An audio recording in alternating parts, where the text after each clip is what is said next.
Formule économique pour obtenir du calcium. Alors nous avons la moitié d'un jus de citron pressé en jus. Donc là, je l'ai versé dans la petite coupelle. Et un œuf. Alors ce que nous allons faire, nous allons casser l'œuf. Je mettrai le jaune et le blanc dans un bol et je ferai un œuf de main, un œuf au plat. Et je vais mettre la coquille à bouillir 1 ou 2 minutes, histoire de tuer les bactéries, que j'attrape pas la salmonellose. Voilà, ça bout. Bon, le reste de blanc qui a gonflé, on s'en fiche, hein. Nous, ce qui nous intéresse, c'est la coquille. Voilà, donc l'œuf que j'ai concassé, je vais le mettre dedans.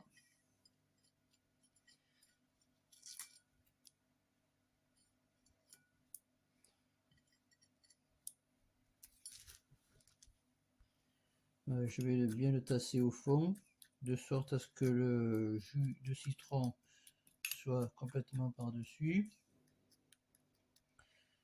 Voilà. Et là, je vais attendre toute la nuit en fait. Ouais, 5 ou 6 heures, ça suffit, hein. Voilà, donc on a laissé macérer toute la nuit.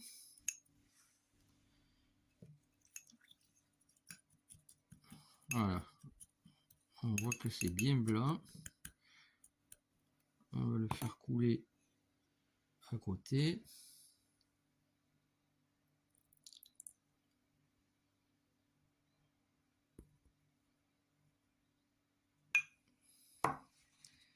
Et voilà. Là, vous avez le calcium de l'œuf qui s'est dissous, qui s'est mélangé aussi au jus de citron.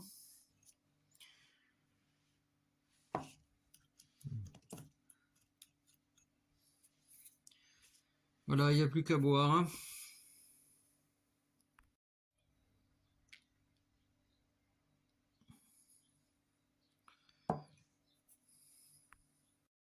Alors, si vous avez des problèmes de fragilité osseuse, d'ostéoporose, d'arthrose, d'arthrite, voilà, sachez que pour que le calcium y soit assimilé, il est important d'avoir un taux de silicium bien régulé.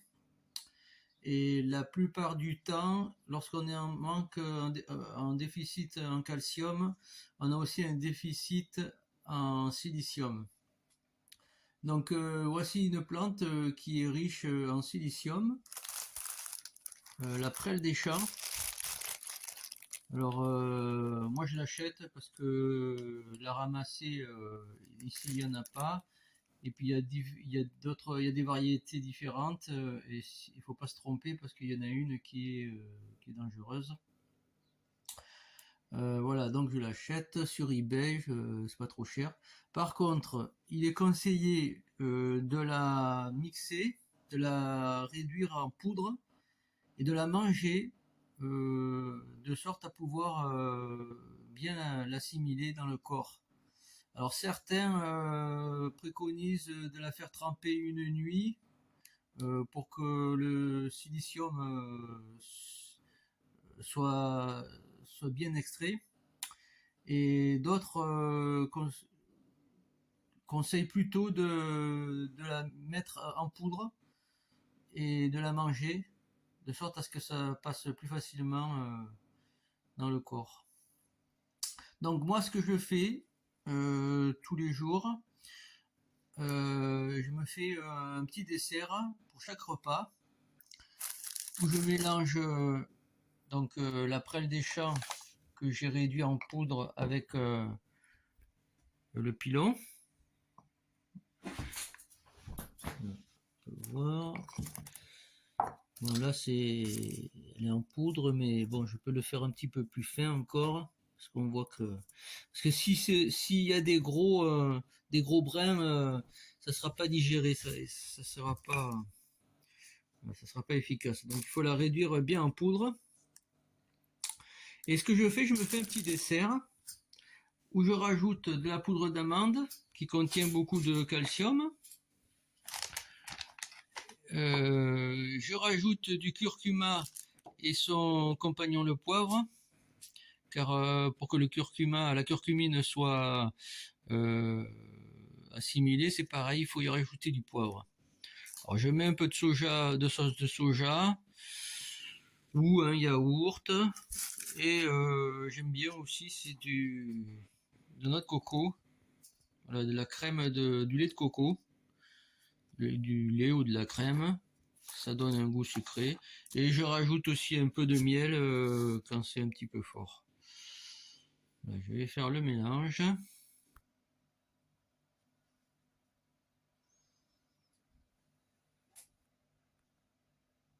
Voilà, une cuillère de prêle des champs en poudre. Un petit peu de sauce de soja. Un petit peu de lait de coco.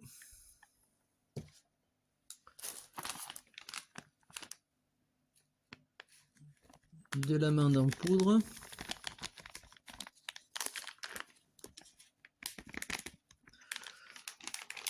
Moi, je fais un dosage approximatif à chaque fois. Hein. Je n'ai pas de dosage précis. Donc, du curcuma. Il faut en mettre quand même pas mal. Hein. Il en faut 2 grammes par jour en principe. Alors le curcuma a d'autres propriétés aussi. Hein. C'est anticancérigène. Et c'est bon aussi pour les os.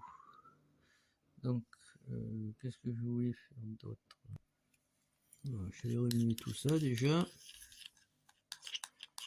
Après, je vais rajouter un petit peu de miel pour avoir un goût sucré. Alors, si vous n'avez pas de miel, vous pouvez utiliser aussi du sucre. Hein. Sucre roux de préférence.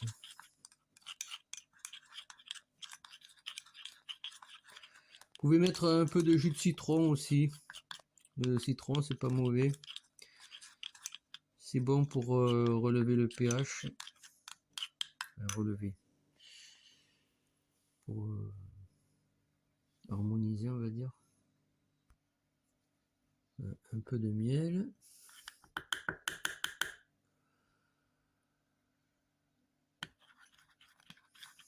C'est pour faire passer le poivre et le curcuma.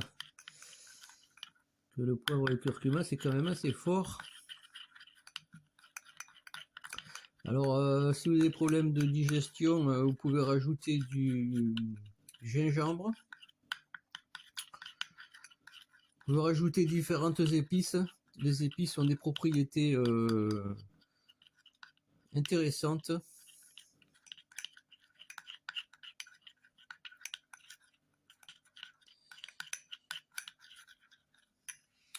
Et voilà. Bon appétit. Vous pouvez aussi faire des feuilles de bambou bouillies pour en obtenir une décoction. Alors, il faut la faire bouillir jusqu'à ce que l'eau devienne verte. Et vous pouvez ensuite la boire. Ça a le même goût, pas le même goût, mais ça peut remplacer le thé et faire une boisson durant toute la journée. Vous pouvez en boire. Alors le bambou, vous pouvez aussi utiliser les pousses de bambou. Si vous avez un champ de bambou, une forêt de bambou, pas loin de chez vous, ben, vous pouvez, quand c'est le printemps, cueillir les pousses de bambou, les couper et les faire bouillir. Mais je ferai une vidéo pour ça dans pas longtemps. Alors vous avez aussi l'ortie piquante qui est très riche en oligo-éléments et qui est très bénéfique pour tout ce qui est problème d'arthrose, d'arthrite, arthrose, ostéoporose, voilà tout ça. Vu que c'est riche aussi en silicium et en divers oligo-éléments, Vous pouvez l'utiliser en tisane. Vous pouvez faire aussi de la soupe avec l'ortie fraîchement cueillie. C'est comme velouté poire aux pommes de terre, hein, sauf que vous mettez l'ortie à la place. Voilà, celle-là, je l'ai ramassée et je l'ai mise à sécher. Voilà, vous coupez les têtes. Et lorsque c'est sec, il n'y a plus du tout de piquant. Il faut utiliser des gants hein, pour la ramasser. Voilà, faut couper les têtes. C'est là où il y a le plus de substance. Voilà, donc je l'ai réduite en poudre. Ce que je vais faire une fois que ma décoction de bambou sera faite, je vais la verser dedans et ça me fera la décoction plus l'infusion et ça sera encore plus riche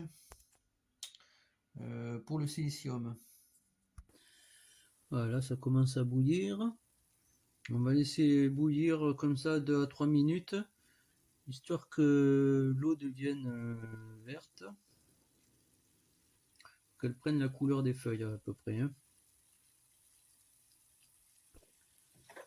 Voilà, donc là, ça fait 2 ou 3 minutes, ça commence à être bien vert.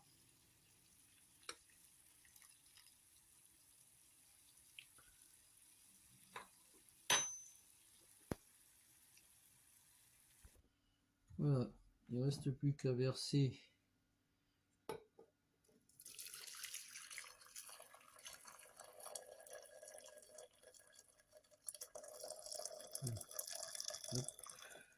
le contenu. Hop. Voilà. Et là, ça va faire une tisane assez forte pour le silicium, entre autres. C'est aussi dépuratif. Hein.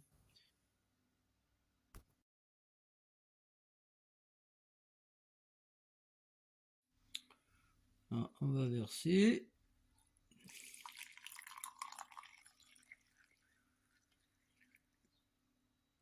Et voilà la tisane.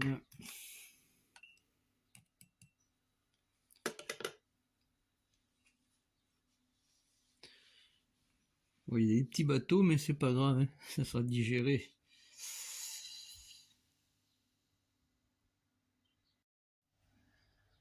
Et voilà.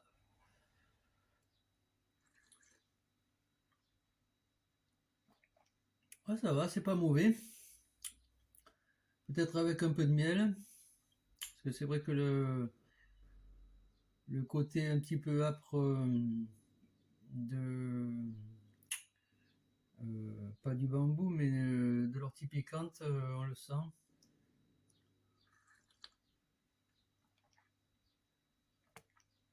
Ouais, ça va, c'est pas mauvais. Voilà, vous avez tout ce qu'il faut pour remonter votre taux en calcium et votre silicium aussi. Ça, c'est très important. Le silicium aide le calcium à se fixer, à être assimilé, disons. Je reviendrai dans une prochaine vidéo pour vous expliquer un petit peu plus en détail en ce qui concerne le système osseux. Par rapport à mes études en naturopathie holistique, où l'on parle du chakra racine, c'est lié avec le chakra racine. Je reviendrai là-dessus. Mais avant tout, je voudrais vous montrer mes résultats d'analyse avec le bioscan. Parce que là j'utilise cette comment dire je fais ces ajouts de calcium et de silicium avec les plantes et mes petits desserts depuis quelques temps, là, depuis 3 semaines, et je voudrais voir le résultat. Nous allons voir ça ensemble. Alors voici les rapports de l'analyse du bioscan par rapport aux oligo-éléments. Donc j'avais fait un premier relevé, un premier rapport le 21 février 2023. Donc c'est à peu près il y a 3 semaines. Et au niveau du calcium, j'étais en anomalie légère. Non, oui, légère. Après le rouge, c'est sévère. Et donc, 3 semaines plus tard, après avoir fait mon mélange de coquilles d'œufs avec le jus de citron, plus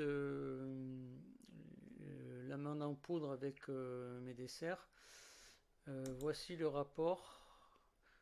Donc, on voit que je suis passé du jaune au bleu.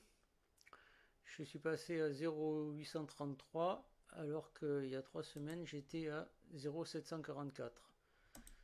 Donc on voit que ça a quand même eu un effet.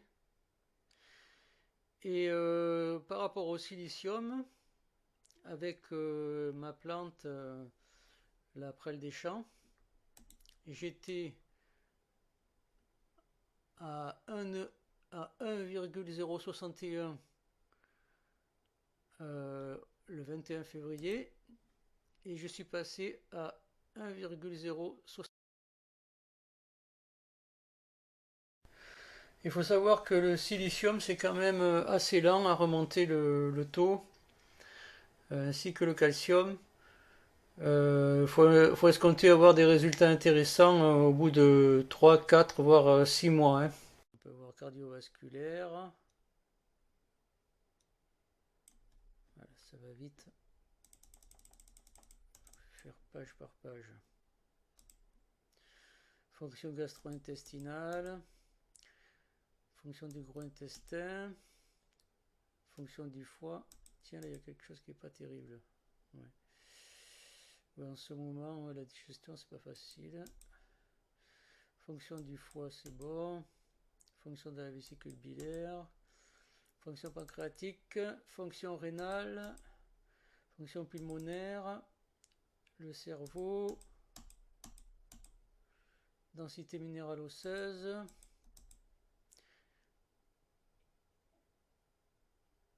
Rhumatisme, bon, on va pas tout voir. Hein. On va pas tout détailler ici. Les oligo-éléments, les vitamines. Alors les vitamines. Voilà, j'ai une petite carence en vitamine C. Mais ça a quand même augmenté par rapport à il y a 3 semaines.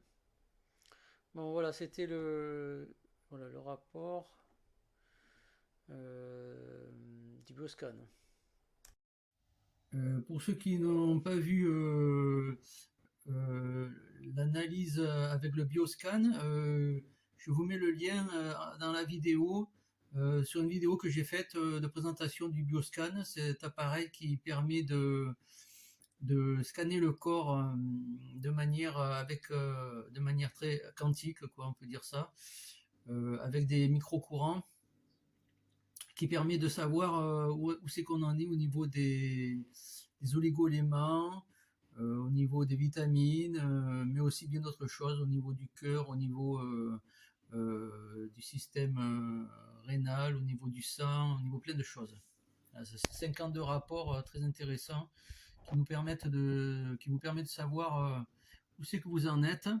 Et ça peut éventuellement vous aider à déterminer peut-être des causes de maladies ou de certains troubles et vous aider à les réparer vous-même ou aider votre médecin.